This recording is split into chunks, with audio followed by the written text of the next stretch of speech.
तो विनी द पू को कौन नहीं जानता। सब जानते हैं कि वो एक बहुत ही मासूम और प्यारा सा भालू है जो बच्चों, बड़ों और सबके साथ खेलता है। खाने में उसे हनी यानी कि शहद सबसे ज्यादा पसंद है।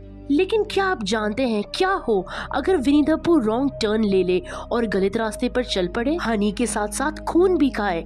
तो कहानी की शुरुआत उसी अंदाज में होती है जैसे कि कार्टून शुरू होता है। कहानी की शुरुआत में हमें एक बच्चे को दिखाया जाता है जिसका नाम क्रिस्टोफर रॉबिन होता है और जंगल में उसे बहुत सारे जानवर मिले थे। ऐसे जानवर जो खतरनाक नहीं थे, मतलब कि वो इंसानों के साथ घुल मिल सकते थे। उन जानवरों की दोस्ती क्रिस्टोफर रॉबिन से हो गई थी और उन जानवरों में सबसे जो मशहूर था वो विनी द पू था और क्रिस्टोफर के सबसे ज्यादा करीब वो ही था।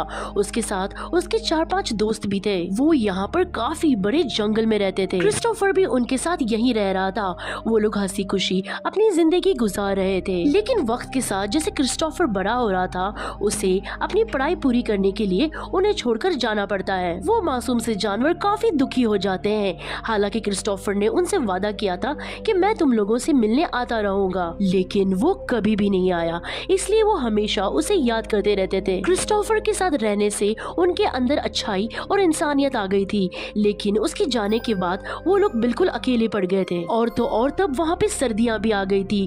ठंड और भूख की वजह से उनकी एकदम मरने वाली हालत हो गई थी। अब भूख से तो उन्हें अपने आप को बचाना था, इसलिए वो लोग एक बहुत ही बुरा फैसला करते हैं। वो अपने एक साथी को मारकर खा जाते हैं। अब अपने ही साथी को खाने के बाद वो लोग बहुत बुरा फील कर रहे थे। उनका इंसानियत पर से भरोसा उठ गया था।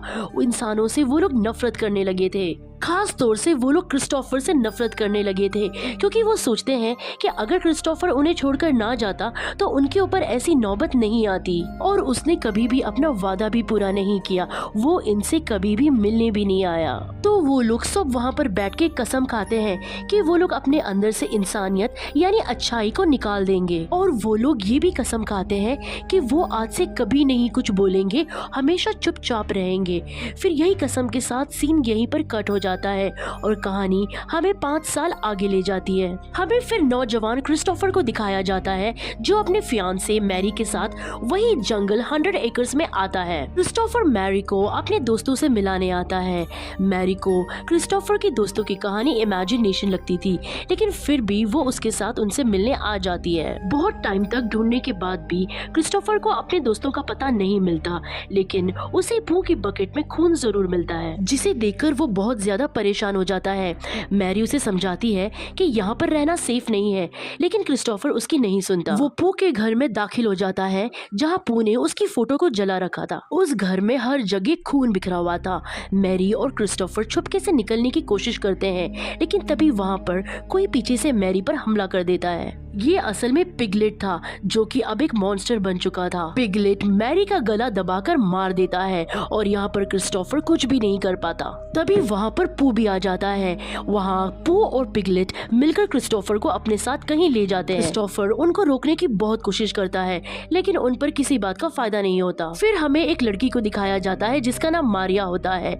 मारिया के साथ रिसेंटली एक हादसा हुआ होता है। मारिया की थेरेपिस्ट उसे एक वेकेशन लेने की सलाह देती है ताकि वो अपने पास्ट को भुला सके। मारिया अपनी थेरेपिस्ट की बात मानती है और अपनी दोस्त जोए, एलिस, लारा और जेस के साथ जंगल के फार्म हाउस में छुट्टियां मनाने जाते हैं। मारिया अपनी यहाँ पे दोस्त टीना को भी इनवाइट करती है, जो कि पीछे आ रही होती है। टीना आते आते रास्ता भूल जाती है, इसीलिए टीना गाड़ी रुकाती है और गाड़ी से उतरकर अपने दोस्तों को फोन लगाती है। तभी वहाँ जंगल में पू उसे देख लेता है और अपने सामने इतने भयंकर बेर को देखकर टीना भागने लगती है। टीना वहाँ पर एक अबैंडन फैक्ट्री में छुप जाती है, लेकिन पू उसकी परछाई देख लेता है और एक वुड कटर के साथ उसे वहाँ पर जान से मार देता है। फिर हम वहाँ पे पू के ट्री हाउस में क्रिस्टोफर को देखते हैं, जिसे पू ने बंदी बनाकर रखा था। क्रिस्टोफर पू को समझाता है कि उसका जाना बहुत जरूरी था और उसे उसके किए पर पछतावा है। लेकिन पू को बचपन में किया हुआ क्रिस्टोफर का वादा याद आता है, जहाँ उसने कहा था कि वो कभी भी पू को अकेला नहीं छोड़ेगा। इसलिए वो पागल हो जाता है और क्रिस्टोफर पर हमला करने लगता है। क्रिस्टोफर की नजर पास ही में रखे स्केलेटन पर पड़ती है, जिसे वो देखकर जोर से चीखता है। पू क्रिस्टोफर को उसकी ही फियांसे मैरी के खून से नहला देता है और वो उसे कह देता है कि वो उसे कभी भी माफ नहीं करेगा। फिर हम देखते हैं मारिया की एक फ्रेंड लारा वहाँ पर नहा रही होती है। उसे उसके पीछे पिगलेट दिखाई देता है। इससे पहले कि लारा कुछ कर पाती, पू और पिगलेट उसे पकड़ लेते हैं और उसे बेहोश कर लेते हैं। जब लारा को होश आता है तो वो खुद को एक गाड़ी के सामने बंधा हुआ पाती है। गाड़ी पू चला रहा था और पिगलेट लारा का मुंह बंद कर देता है ताकि वो चिल्ला ना पाए।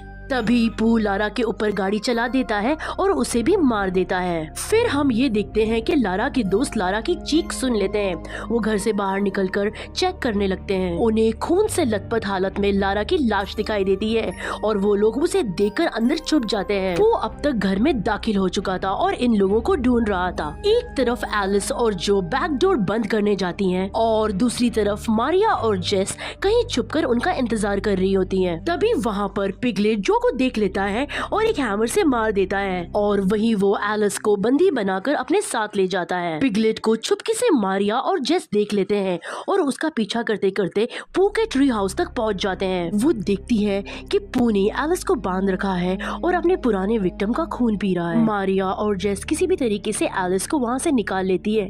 तभी उन्हें किसी और की भी चीख सुनाई देती है। वो वहाँ देखती है कि क्रिस्टोफर भी वहाँ बंधा हुआ है। वो क्रिस्टोफर को भी आजाद कर देती है। क्रिस्टोफर उन लड़कियों को बताता है कि पू ने एक और लड़की को यहाँ पर पकड़ रखा है और हमें उस लड़की को भी आजाद करना है। मारिया, एलिस और क्रिस्टोफर उस लड़की को ट्री हाउस के बाहर बंधा देखते हैं जो कि एक अधमरी हालत में थी। ये औरत अपना नाम शार्लीन बताती है। इसके पति को पू ने पहले ही मार दिया था। मारिया और उसके दोस्त शार्लीन को अपने साथ चलने कहते हैं, लेकिन शार्लीन अपने पति की मौत का बदला लेना चाहती है। शार्लीन फिर से ट्री हाउस में एंटर होती है जहां उसका सामना पिगलेट से होता है और पिगलेट बहुत ही बेरहमी से उसे मार देता है। ये देख मारिया चीख उठती है। उनकी आवाज पू सुन लेता है और उनका पीछा करने लगता है। मारिया और जो तो भाग निकलती है, लेकिन एलिस वहीं पर फंस जाती है। ऐसे में एलिस पिगलेट पे वार करती है और उसे बांधकर मार देती है। तभी वहाँ पर पू पिगलेट की आवाज सुन लेता है और वापस ट्री हाउस के अंदर आ जाता है। पू पिगलेट की लाश देखकर पागल हो जाता है और एलिस को चाकू से स्टैब करके जान से मार देता है। तभी मारिया और जो सड़क के पास भागते हैं और जो लोग गाड़ी लेके वहाँ से गुजर रहे थे उनसे मदद मांगते हैं। वो लोग पू को वहाँ देखते हैं और उसे डराने और धमकाने की कोशिश करते हैं। मारिया गाड़ी में बैठ जाती है और उन लोगों को भी गाड़ी में बैठने के लिए कहती है, लेकिन वो लोग पू से झगड़ा करने लगते हैं और उसका अंजाम क्या होता है वो हम सब जानते हैं। उन लोगों की मौत के बाद मारिया और जो गाड़ी चलाकर भागने की कोशिश करते हैं, लेकिन पू गाड़ी पर कूद पड़ता है और जो को बाहर खींच लेता है।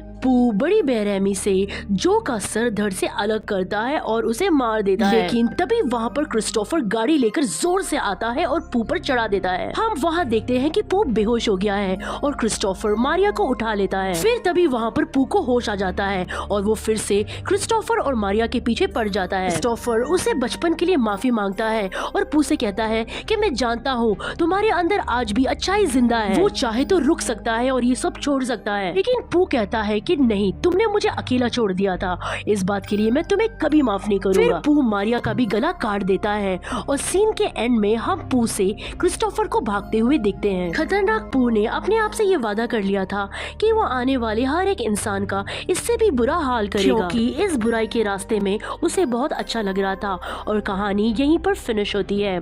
अगर आपको ये एक्सप्लेनेशन अच्छी लगी हो तो वीडियो को लाइक या डिसलाइक कर लें, और अगर आप हमारे चैनल पर नए हैं तो प्लीज हमारे चैनल को सब्सक्राइब करें। Thank you so much for watching.